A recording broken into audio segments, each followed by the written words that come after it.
Theorem number 1, page number 328। ये basically ये theorem class 9th का है, अगर आपको याद हो तो। क्या बोलते हैं इसको? Angle sum property of a triangle. एक ट्राइंगल के तीनों एंगलों का सम 180 डिग्री होता है, इसको प्रूव करना है। The sum of interior angles of a triangle is 180 degree. बहुत पॉपुलर थ्योरम है, ठीक है ना। ये आपको आना चाहिए। इसमें हम लोग कुछ कुछ चीज़ें यूज़ करेंगे और इसको प्रूव करेंगे ना। This is theorem number 1। उसके बाद ट्राई दिस के क्वेश्चन लेते हैं।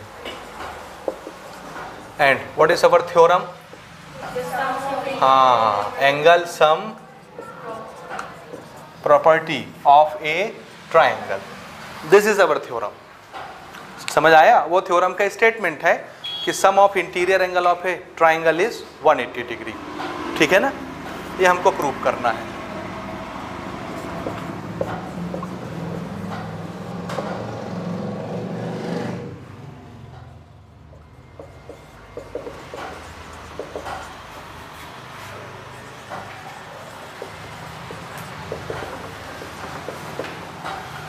The sum of interior angle of triangle is 180 degree. ये हमको प्रूव करना है। बहुत आसान है, ठीक है।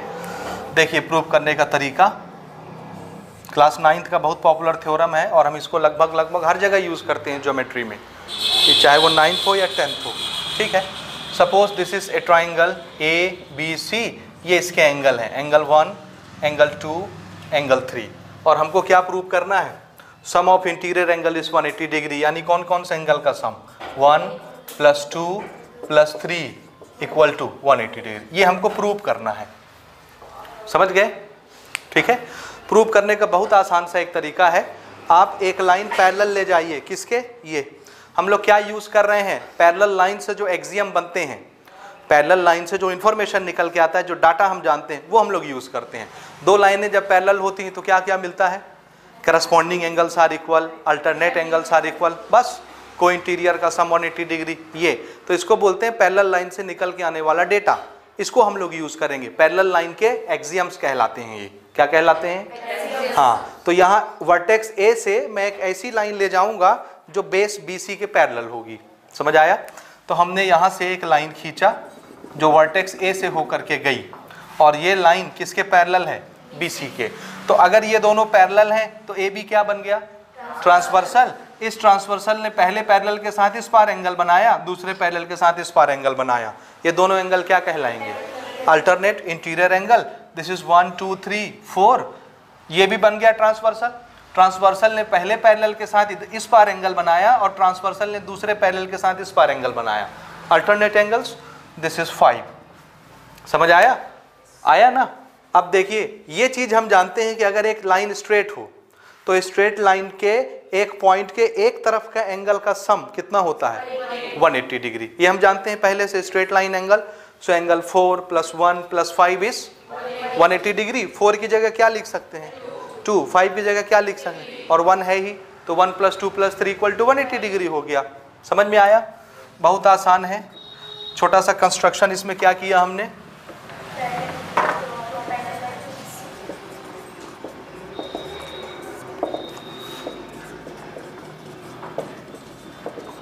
ए लाइन L, इसका नाम मैं L रख देता हूं इस लाइन का। Draw a line. This is line L parallel to BC through vertex A। ठीक है। ओके। प्रूफ।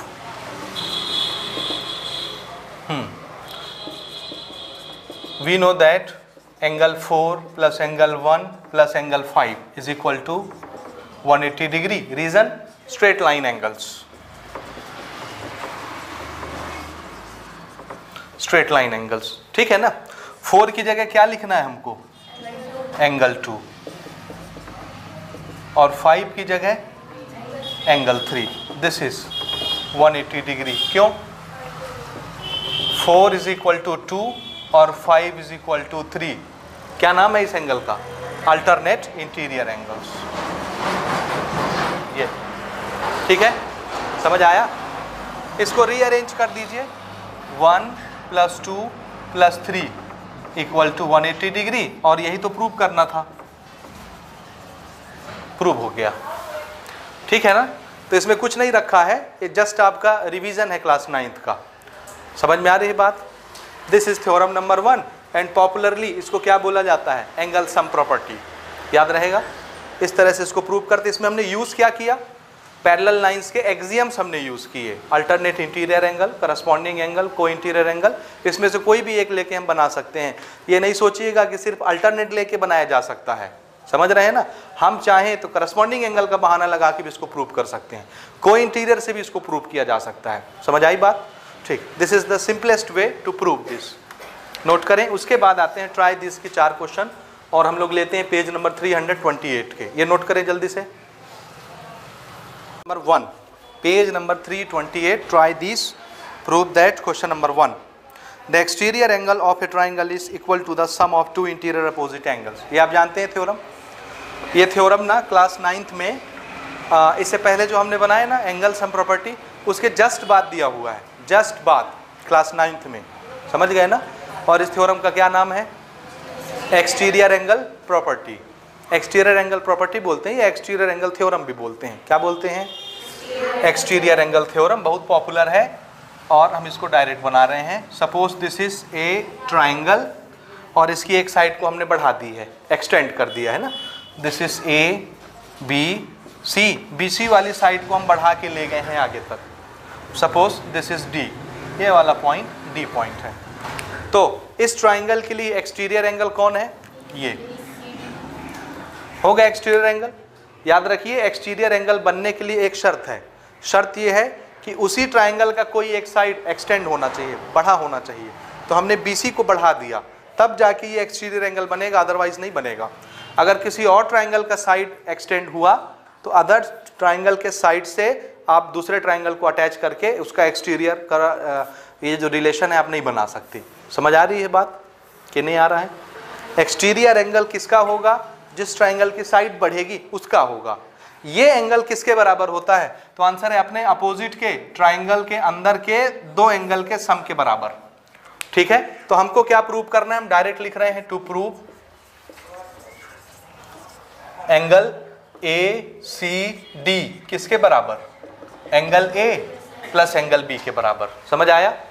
आप चाहे तो नंबरिंग दे दीजिए, चाहे तो ऐसे ही बना लीजिए, कोई फर्क नहीं पड़ता। यहां तक बात समझे, समझे कि नहीं समझे, समझ गए ना। आप देखिए ना, BD इसे स्ट्रेट लाइन है, सो पॉइंट D पर ये दोनों एंगल का सम कितना होगा, this angle plus this angle, straight line angle और लीनियर पेयर एंगल।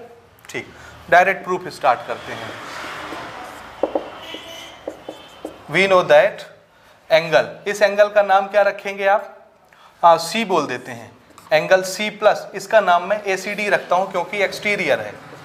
इन दोनों का sum 180 degree, reason linear pair angle. ठीक है ना, ये हो गया इक्वेशन नंबर 1। और अभी अभी हमने एंगल सम प्रॉपर्टी से ट्राइंगल के तीनों एंगलों का सम 180 डिग्री प्रूव किया है। We know that angle A plus angle B plus angle C 180 degree. Reason में क्या लिखेंगे, एंगल सम प्रॉपर्टी, बस एंगल सम प्रॉपर्टी। समझ आया। This is equation number 2। 180 इसके बराबर, 180 इसके बराबर, तो ये दोनों आपस में भी बराबर। Therefore A plus B plus C, ये वाला is equal to angle C ACD। C cancel हो गया, A plus B is equal to ACD। Prove हो गया। समझ आ रहा है ये कि नहीं आ रहा है, आ रहा है ना। 2 एंगल का सम बाहर वाले एंगल के बराबर, ये दोनों अपोजिट एंगल हैं, देखिए इसके जस्ट अपोजिट, ये और ये। ठीक है ना, ये हमारा थ्योरम प्रूव हो गया। यहाँ पर नोट कर लें इसको और इसके बाद का क्वेश्चन देखें, क्वेश्चन नंबर 2। देखिए, if 2 angles of a triangle are equal then its 2 opposite sides are also equal. एक ट्राइंगल के 2 एंगल अगर इक्वल हों तो उसके अपोजिट साइड्स भी क्या होते हैं, इक्वल होते हैं, और ये ट्राइंगल क्या बन जाता है, आइसोसेलेस। ठीक है ना। और ये प्रॉपर्टी क्या कहलाती है, प्रॉपर्टी ऑफ आइसोसेलेस ट्राइंगल। समझ आया। 2 एंगल बराबर, 2 साइड बराबर उसके अपोजिट के। ठीक है। इसको प्रूव कैसे करेंगे, ठीक है, डायरेक्ट हम शॉर्टकट में डिस्कस कर रहे हैं। एक ट्राइंगल है हमारे पास, देखिए this is A B C. इसमें शुरू में क्वेश्चन ने क्या बोला है, दो एंगल बराबर हैं। If two angles of any triangle are equal then its opposite sides are also equal. ये प्रूव करना है हमको ना। तो ये दो एंगल क्या दिए हुए हैं, बराबर, गिवन।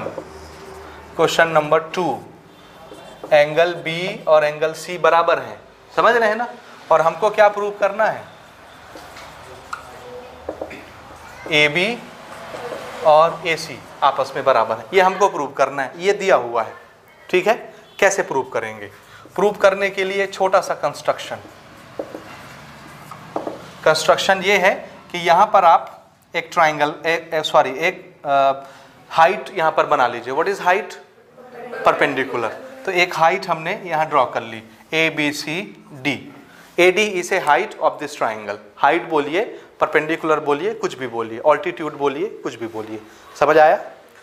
अच्छा, क्यों बना रहे हैं, टारगेट देखिए, टारगेट देखिए क्या करना है, ए बी और ए सी बराबर करना है। ए बी और ए सी क्या है, एंगल हैं कि साइड्स हैं। जब दो साइड बराबर करने होते हैं तो याद करिए क्या करना है, हमको दो ट्राइंगल बनाने पड़ेंगे।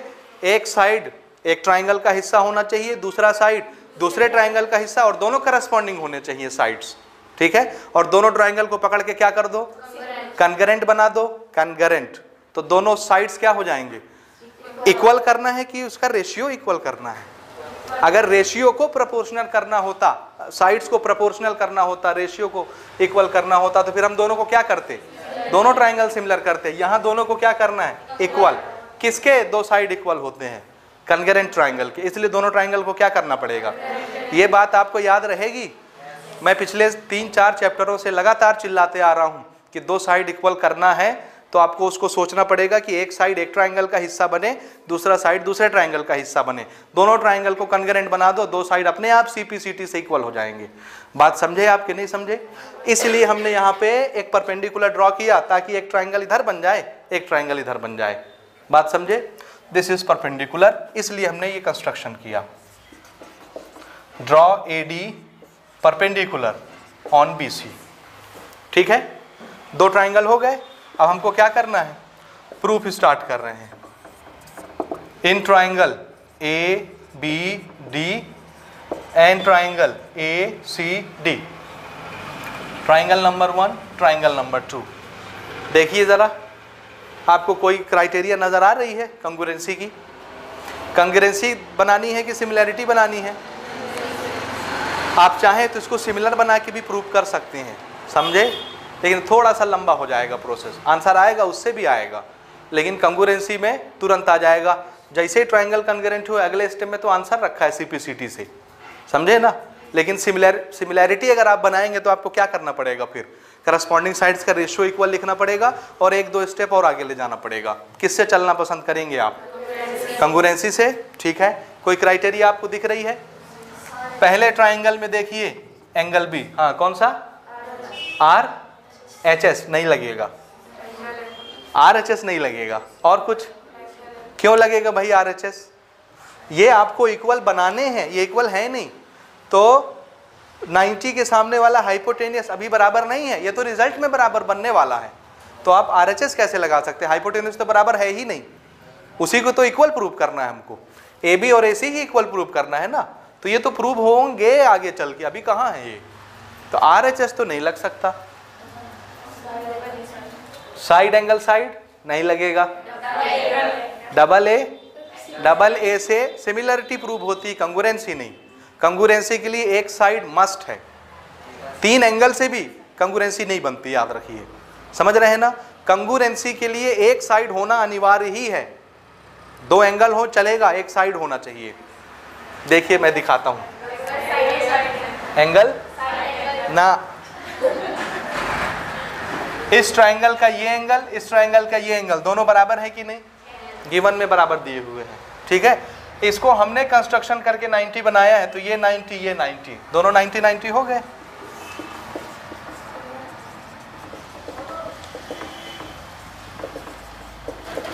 समझ रहे हैं कि नहीं समझ रहे हैं। इस ट्राइंगल में AD आता है, इस ट्राइंगल में भी AD आता है।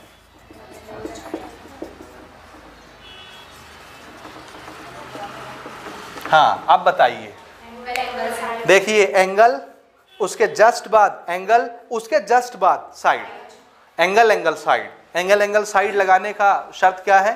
एंगल के जस्ट बाद एंगल आना चाहिए, बीच में दूसरा कुछ साइड इन्वॉल्व नहीं होना चाहिए, नहीं तो एंगल साइड एंगल बन जाएगा। ये एंगल एंगल और उसके बाद साइड आनी चाहिए लगातार। तो angle angle side, angle angle side, हो गया? हुआ ना?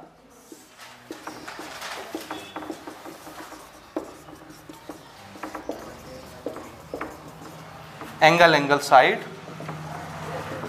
क्राइटेरिया। देयरफॉर, अब बताइए, कन्ग्रेंस हो गए। अब हमको क्या चाहिए? इसका ये साइड और इसका ये side. So AB is equal to AC, reason CPCT। बस हो गया, प्रूव हो गया। ये समझे? नहीं समझे? तो कोई कह रहा है RHS लगेगा, कोई कह रहा है साइड एंगल साइड लगेगा, और कोई क्या कह रहा है? एंगल साइड एंगल लगेगा। तो देख लिए क्या लग रहा है। एंगल एंगल याद रखिएगा, सिमिलैरिटी के लिए यूज होता है। अभी भी मैं आपको बता रहा हूँ, AA या AAA कंग्रुएंसी के लिए वैलिड नहीं है। आपको अगर दो फिगर कंग्रेंट करना है तो एक साइड का जिक्र करना ही पड़ेगा। एंगल से कोई फिगर कंग्रेंट नहीं होता, सिर्फ एंगल से। याद रहेगा? ठीक है, याद रखिएगा छोटी सी चीज। क्वेश्चन नंबर 3 की तरफ आगे बढ़ते हैं। क्वेश्चन नंबर 3 इसका, ट्राई दी इसका। The diagonals of a parallelogram divides it into 2 congruent triangle. आप ये जानते हैं कि नहीं? इस साल आपने पढ़ा है कि नहीं? कौन से चैप्टर में पढ़ा है? कौन से चैप्टर में पढ़ा है? एक पैरेललोग्राम का एक डायगोनल उसको 2 कॉन्ग्रुएंट ट्रायंगल में डिवाइड कर देता है। आपने पढ़ा है कि नहीं? कहाँ पढ़ा है? सिमिलैरिटी वाले चैप्टर में पढ़ा है, कंस्ट्रक्शन में पढ़ा है। देखिए क्लास 9th में एक चैप्टर आता है क्वाड्रिलेटरल नाम का, उसमें पहला और दूसरा थ्योरम ही यही है। क्या? एक पैरेललोग्राम में अगर एक डायगोनल बनाया जाए तो वो 2 कॉन्ग्रुएंट ट्रायंगल में उसको डिवाइड कर देता है। ठीक है, क्लास 9th का ही है ये। हम डायरेक्ट बना रहे हैं एक parallelogram. What is parallelogram? What is the property of parallelogram? Opposite sides are equal and parallel, so these two sides are equal and parallel, these two sides are equal and parallel. एक diagonal हमने बनाया ऐसे, तो ये diagonal क्या करने वाला है? 2 ट्रायंगल में इसको डिवाइड कर देगा। ये दोनों ट्रायंगल कैसे हो जाते हैं? कॉन्ग्रुएंट। इसीलिए दोनों ट्रायंगल का एरिया भी बराबर हो जाता है। समझ आया? इसीलिए 2 बराबर ट्रायंगल के एरिया का डबल पैरेललोग्राम का एरिया बनता है। ये दोनों ट्रायंगल के एरिया बराबर हैं, तो दोनों ट्रायंगल के एरिया का सम करेंगे तो पैरेललोग्राम का एरिया बन जाएगा। अब दोनों बराबर हैं तो किसी एक की जगह दूसरे ट्रायंगल के एरिया का नाम नहीं लिख सकते? लिख सकते हैं। इसीलिए 2 time area of triangle is equal to area of parallelogram. इसीलिए half of parallelogram area is equal to area of triangle. इसीलिए half of area of parallelogram क्या होता है? Base into height. इसीलिए half into base into height is area of triangle. Formula for area of triangle इसीलिए आता है। नहीं समझे होगी मेरी बात, है ना? समझे? नहीं समझे? नहीं समझे ना? नहीं समझे? ओहो, मेरे 9वीं कक्षा के लेक्चर देखिए, डिटेल रिकॉर्डेड हैं, बड़ा मजा आएगा देख के। ठीक है, चलिए चलिए ठीक है। हमको क्या करना है? ये डायगोनल है, डायगोनल ने इसको 2 ट्रायंगल में डिवाइड कर दिया। हमको ये प्रूव करना है कि ये दोनों ट्रायंगल क्या हैं? कॉन्ग्रुएंट है। तो मैं डायरेक्ट लिखता हूं टू प्रूव। क्या करना है? ट्रायंगल ABD, ABD ये पहला ट्रायंगल और दूसरा BCD, इन दोनों को क्या प्रूव करना है? ये हम इनको कॉन्ग्रुएंट बनाना चाहते हैं। ठीक है ना? दिख रहे हैं कॉन्ग्रुएंट? नहीं दिखे? कॉन्ग्रुएंसी के क्राइटेरिया आप जानते हैं, दिखे कि नहीं? पहले ट्रायंगल का ये साइड दूसरे ट्रायंगल के इस साइड के बराबर है करस्पॉन्डिंग साइड्स। पहले ट्रायंगल का ये साइड दूसरे ट्रायंगल के इस साइड के बराबर है, अपोजिट साइड्स ऑफ पैरेललोग्राम है। पहले ट्रायंगल का ये साइड दूसरे ट्रायंगल के इस साइड के बराबर है, common side, side side side, दोनों ट्रायंगल कॉन्ग्रुएंट। समझे? in triangle ABD and triangle BCD. AB is equal to DC, AD is equal to BC और BD is equal to BD. आप जान रहे हैं, this is given, this is given, this is given, common side. Reason लिखने की जरूरत है क्या मुझे? नहीं ना. इसलिए triangle ABD congruent to triangle BCD by side side side criteria. इसलिए हो तो गया. अब इसलिए क्यों लिखूं मैं? यही तो प्रूव करना है. हो गया ना? प्रूव हो गया. समझ रहे हो? नहीं समझ रहे हो? समझ रहे हो तो अच्छी बात है, फिर नोट करो. क्वेश्चन दिया हुआ है, बहुत सिंपल है. हम चाहें तो इसको बहुत लंबे चौड़े मेथड से आपको बता सकते हैं और हम चाहें तो इसको बहुत आसान मेथड से भी आपको बता सकते हैं. मैं आपको आसान मेथड बताना चाहता हूँ. देखिए question number 4. If in two right triangles, दो राइट ट्राइंगल्स यानी दोनों ट्राइंगल में एक एक एंगल कितने का है? 90. The hypotenuse and one side of the first triangle are equal to the hypotenuse and one side of other triangle. एक ट्राइंगल का हाइपोटेनियस और एक साइड दूसरे ट्राइंगल के हाइपोटेनियस और एक साइड के बराबर हैं. ठीक है. Then the two triangles are congruent. ये तो वैसा ही प्रूव है अपने आप. इसको हमको क्या करना है? देखिए चौथा ये बोलता है ये दो ट्राइंगल हैं, एक ट्राइंगल ये हो गया और एक ट्राइंगल ये हो गया. ठीक है. इसका नाम मैं रख देता हूँ ABC, B पर 90 डिग्री. इसका मैं नाम रख देता हूँ PQR, Q पर 90 डिग्री. हमने बोला पहले ट्राइंगल का हाइपोटेनियस दूसरे ट्राइंगल के हाइपोटेनियस के बराबर है. ठीक है. पहले ट्राइंगल का कोई एक साइड, मान लो ये साइड, दूसरे ट्राइंगल के कोई एक साइड के बराबर है. तो हमको प्रूव करना है कि दोनों ट्राइंगल कन्ग्रेंट हैं. वो तो वैसे ही प्रूव हो गया. Right angle right angle, H H, one side RHS लग गया. वो तो वैसे ही प्रूव हो गया. लेकिन अगर ये ज़्यादा मार्क्स के लिए आ गया क्वेश्चन तो फिर हम चाहें तो हम आपको 1.5-2 पन्ने का डेरिवेशन इसका लिखा सकते हैं. आप लिखना पसंद करेंगे क्या? हाँ नहीं करेंगे ना. इसलिए शॉर्टकट में लिख लीजिए in triangle ABC and triangle PQR. सबसे पहले राइट एंगल दिखाते हैं. Angle B angle Q is 90 degree. दूसरी चीज AC is equal to PR. ये क्वेश्चन में ही लिखा है हाइपोटेनियस बराबर है गिवन. दिस इज हाइपोटेनियस ना. अगली चीज एक साइड बराबर बोल रहा है तो हमने एक साइड ये बराबर दे दी. This is also given. मेरे फिगर के हिसाब से ये हाइपोटेनियस है, मेरे फिगर के हिसाब से ये एक साइड है, कोई भी एक साइड. तो ये हुआ right R, hypotenuse H, one side S, RHS लग गया क्राइटेरिया.